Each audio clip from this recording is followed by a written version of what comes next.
Hi guys.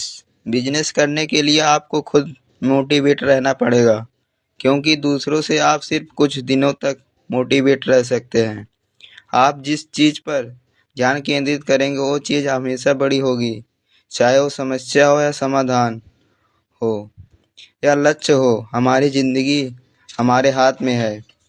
आप स्वस्थ रहें, मस्त रहें और मुस्कुराते रहें। परिवार हो या समाज, सफलता का एकमात्र कारण है दूसरों के विचारों को धैर्य से सुनना, समझना और सम्मान देना। बुद्धिमान इंसान आपका दिमाग खोलता है, सुंदर इंसान आपकी आंखें खोलता है, लेकिन परवाह करने वाला इंसान आपका हृदय खोलता है।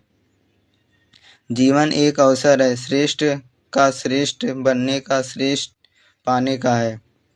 Thank you so much. God bless you. Go self made.